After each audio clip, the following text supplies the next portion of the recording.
Bismillahirrahmanirrahim. Assalamualaikum warahmatullahi wabarakatuh. Sobat-sobat, kita bersama Islam Pencerahan. Sobat-sobat, kaum sebelah kerap kali ya ketika saya mengupload satu konten, pertanyaan mereka, permintaan mereka selalu, mana dalilnya? Kenapa tidak dibacakan? Itu yang selalu mereka katakan, mereka minta, mereka tanyakan kepada saya, sobat-sobat. Ya, berarti ini kan kemungkinannya dua hal, sobat-sobat. Satu, mereka tidak cerdas. Mereka ini textbook thinking, berpikir menurut buku.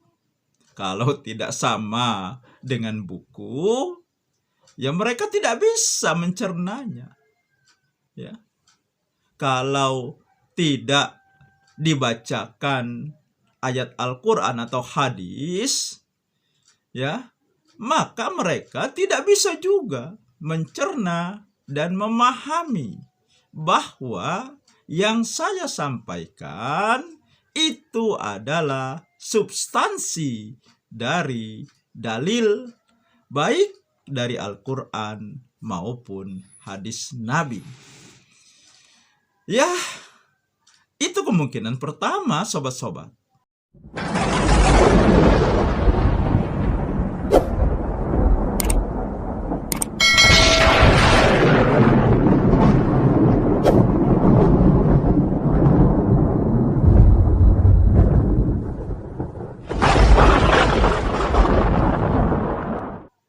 Kemungkinan kedua, mereka ya berniat melecehkan, berniat merendahkan, ya. Nah, itu dua kemungkinan.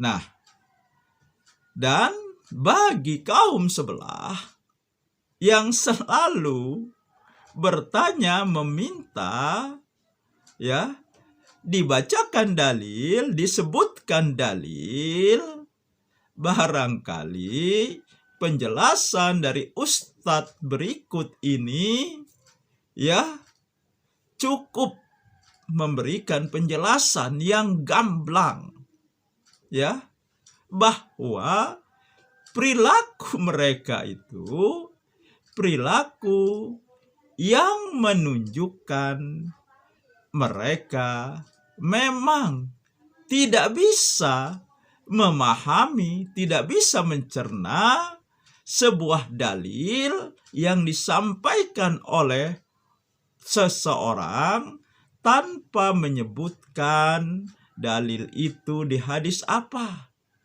atau ayat Al-Quran itu ayat berapa, surat apa. Mereka harus saklek, harus jelas-jelas disebutkan, baru mereka paham itu adalah dalil dari Al-Quran maupun hadis Nabi. Tetapi kalau tidak, mereka tidak paham. Ya. Nah, coba ya, kaum sebelah, simak baik-baik cuplikan video berikut ini. Dan saya merasa ya ini pukulan telak bagi kaum sebelah yang selalu bertanya dan meminta mana dalilnya. Silakan disimak. Tentang Ustadz Adi Hidayat, ya, para ustadz salafi, ustadz sunnah telah mempelajari orang-orang yang muncul dan dinisbatkan sebagai penceramah atau dai, ya, Adi Hidayat dan yang lainnya, diantaranya ustadz-ustadz kita yang membahasnya di grup Ustadz, ya Ustadz Badrul Salam, Ustadz Zainal Abidin, saya sendiri, kemudian Ustadz Ahmad Zainuddin, ya, dan para ustadz-ustadz yang lain yang punya grup, termasuk Ustadz Abu Haidar, ya, dan yang lainnya, hafizahumullah. Dan orang ini dinyatakan manhajnya bermasalah, ya, bukan dilihat dari kemampuan dia, katanya menghafal Al-Quran dengan ayatnya, atau menghafal hadis dengan nomor-nomornya. Kalau cuma sekedar itu gampang dilakukan, karena sekarang di komputer semua ada. Cuma saya perlu sampaikan, Syekh bin Baz rahimahullah ta'ala, ya, ulama besar, Syekh Al-Albani rahimahullah ta'ala, Syekh Abdul Muhsin Al-Abbad, Syekh Ibnu Utsaimin, ketika menyebutkan Al-Quran tidak pernah menyebutkan nomor ayat, karena mereka hafal semua Al-Quran. Orang yang hafal Al-Quran tidak pernah sebutkan nomor ayat, karena mereka mengetahui, para penuntut ilmu gampang mencari hal tersebut, apalagi sekarang ada indeks. Hadis-hadis kalau masalah nomor, kalau kita menulis, kita akan sebutkan, karena ceramah sama dengan berbeda dengan tulisan. Kalau kita menulis, kita akan sebutkan nomor karena kita merujuk. Adapun kalau kalau hadis dihafal, itu rata-rata para ulama tidak menyebutkan nomor karena mereka sudah tahu ini ada dalam Sahih Bukhari, ini dalam Sahih Muslim. Nah, untuk mengetahui seorang itu hafal atau tidaknya dilihat dari cara waktu ditanya. Kalau dia mengisi pengajian, dia akan mempersiapkan diri, gampang menghafal seperti itu.